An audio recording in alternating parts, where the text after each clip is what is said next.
1절부터 9절까지 말씀입니다. 주신 말씀 우리 함께 읽겠습니다. 처음에 세상에는 언어가 하나뿐이어서 모두가 같은 말을 썼다. 사람들이 동쪽에서 이동하여 오다가 시날 땅 한 들판에 이르러서 거기에 자리를 잡았다. 그들은 서로 말하였다. 자, 벽돌을 빚어서 단단히 구워내자. 사람들은 돌 대신에 벽돌을 쓰고 흙 대신에 역청을 썼다.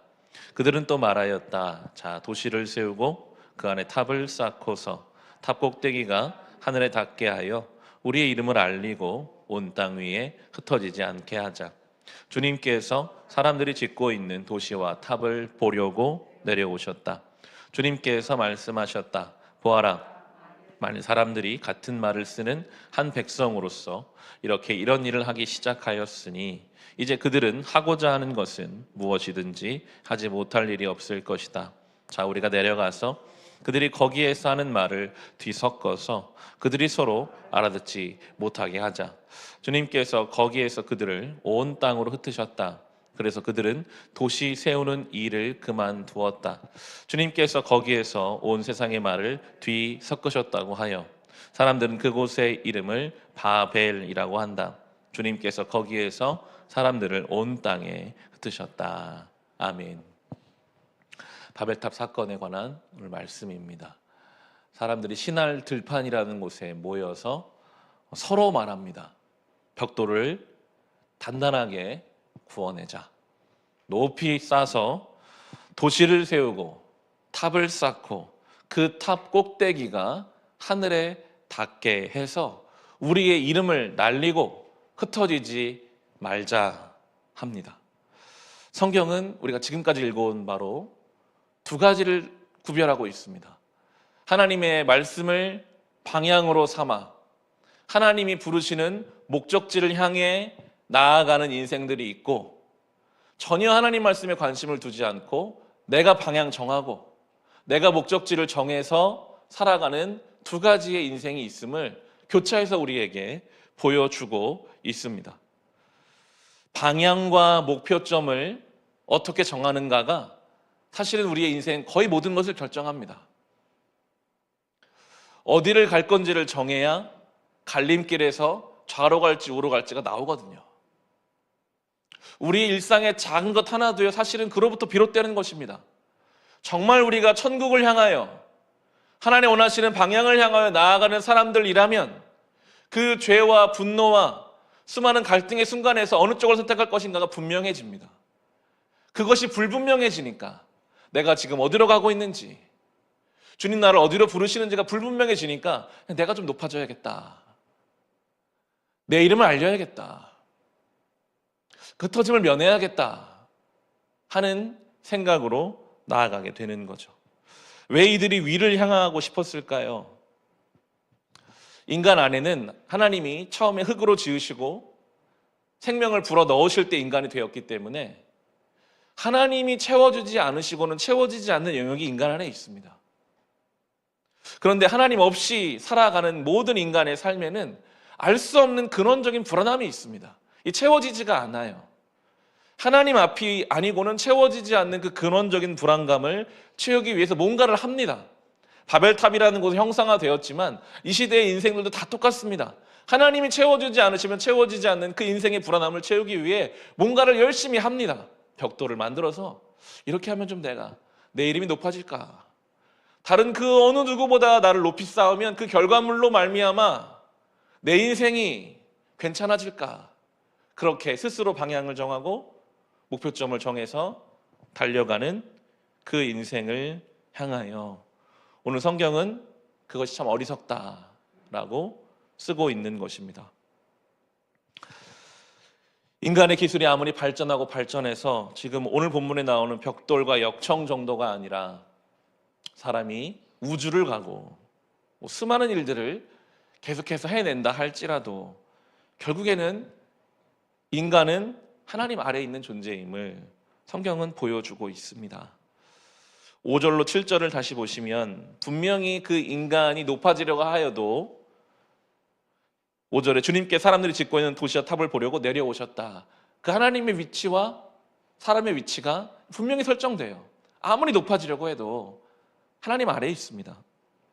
6절 7절에 주님께서 말씀하셨다. 보아라, 만일 사람들이 같은 말을 쓰는 한 백성으로서 이런 일을 하기 시작하였으니 이제 그들은 하고자 하는 것은 무엇이든지 하지 못할 일이 없을 것이다. 자, 우리가 내려가서 그들이 거기에서 하는 말을 뒤섞어서 그들이 서로 알아듣지 못하게 하자.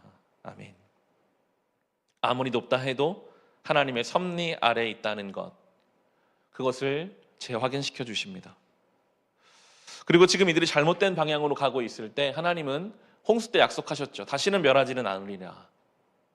물로 멸하지 않으리라 하셨기 때문에 홍수 때처럼 다 멸하고 징계하지 않으시고 그들을 흩어버리심으로써 다시 시작할 수 있는 기회를 주십니다. 구약 내내 그렇습니다. 이스라엘 백성이 여호수아와 함께 영광스럽게 가나안 땅을 정복했지만 그 사사시대 내내 그들이 바벨탑을 쌓는 것처럼 하나님을 떠날 때가 많았거든요. 그러니까 하나님은 또 블레셋을 통해서 이방 민족을 통해서 그들을 잠시 흩으셨다가 다시 시작할 수 있는 기회를 반복해서 주시죠. 이스라엘이 포로로 끌려간 건 똑같은 원리입니다. 죄가 가득한 그들을 흩어버리셔서 다시 시작할 기회를 주시죠. 아이들이 레고로 집을 만약에 짓는데 처음에 잘못 지어놓고 계속 잘못 지어가고 있다면 부모가 개입해서 다시 다 풀어놓고 다시 해봐라, 기회를 주는 것과 같지 않을까. 저는 그렇게 좀 그림을 한번 그려봤습니다. 우리의 삶에도 뭔가 흩어지고 멈춰지는 시간들이 있다면 내가 뭘 그렇게 잘못했길래 하나님 나를 이렇게 막으시나, 나를 흩으시나, 그것이 아니라 그 하나님 막으시는 그 시간, 나를 흩으시는 것 같은 그 시간 안에 숨겨져 있는 우리를 향한 하나님의 배려와 다시 시작하는 기회의 그 은혜를 우리는 묵상할 수 있어야 하겠습니다. 잘못된 방향으로 가는 그 바벨의 결론은 말이 통하지 않는 것이었습니다. 다 뒤섞이고 혼란스럽고 8절 9절에 보시면 주님께서 거기에서 그들을 온 땅으로 흩으셨다. 그래서 그들은 도시 세우는 일을 그만두었다. 주님께서 거기에서 온 세상의 말을 뒤섞는다고 하여 사람들은 그곳 이름을 바벨이라고 한다. 주님께서 거기에 사람들을 온 땅에 흩으셨다. 아멘. 계속 반복해서 흩으셨다라는 말이, 뒤섞였다라는 말이 바벨이라는 단어와 연관성을 갖습니다. 창세기 1장 2절 똑같은 말씀입니다. 하나님의 창조가 시작되기 전에 뭔가 혼란스럽습니다. 질서가 없습니다. 깜깜합니다. 공동 목표를 가지고 뭔가를 만들어가는 사람들이었는데 하나님이 거기 계시지 않으면요, 오히려 방해가 돼요. 저 사람이 있어서 내 하는 일이 방해가 돼요. 함께 있을 수가 없어요. 흩어져 버리는, 단순히 언어의 혼합을 넘어서서 그들의 연합과 일치가 되어지지 않는 죄성의 결과물입니다. 이것이 이제 사도행전 2장에 가는 언어의 통합으로 회복되는 것을 우리는 알고 있습니다. 성령께서, 하나님의 영이 그 자리에 임하시면서부터 그 오합지졸과 같고 서로 절대 어울릴 것 같지 않았던 제자들의 말들이 서로가 서로를, 전혀 다른 민족에서 왔지만 서로 본 적도 없고 말도 통하지 않지만 서로의 말이 알아들어지게 되는 역사가 성령의 임재 속에 일어나거든요.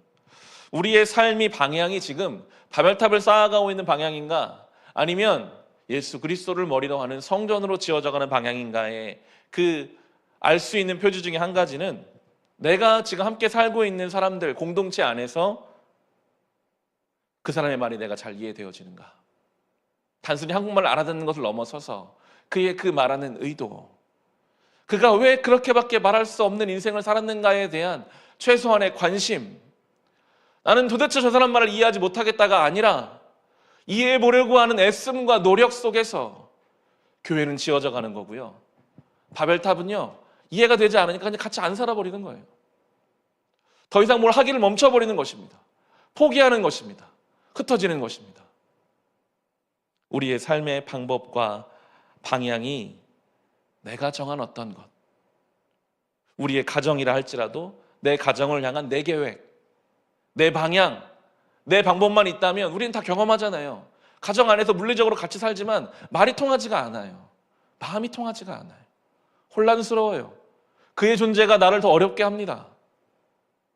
그러나 성경은 분명하게 말하고 있습니다. 그것이 주님 우리에게 원하시는 결과물이 아니고 정말 성령께서 우리의 공동체의 주인이 되셔서 그분이 원하시는 방향을 우리가 지향하려고 할 때 들리지 않던 그의 이야기가 나에게 제대로 들려지고 나의 말이 그에게 제대로 전달되며 예수 그리스도를 주인으로 하는 교회로서의 모습을 우리는 갖춰가게 될 것입니다. 오늘 바벨탑에 아마 정반대에 있는 것이 주의 몸된 교회겠죠. 우리가 지어가야 할 것은 높이 쌓아져가는 바벨탑이 아닙니다. 우리는 이 온 세상을 가득 채울 주의 거룩한 성전으로 나 자신을 지어가고 우리의 가정과 아름다운 교회를 만들어가야 할 것입니다. 오늘 영광스러운 부르심에 동참하는 우리 모두가 될 수 있기를 주의 이름으로 축원합니다. 우리 같이 찬송하고 기도하겠습니다. 그런 우리를 위해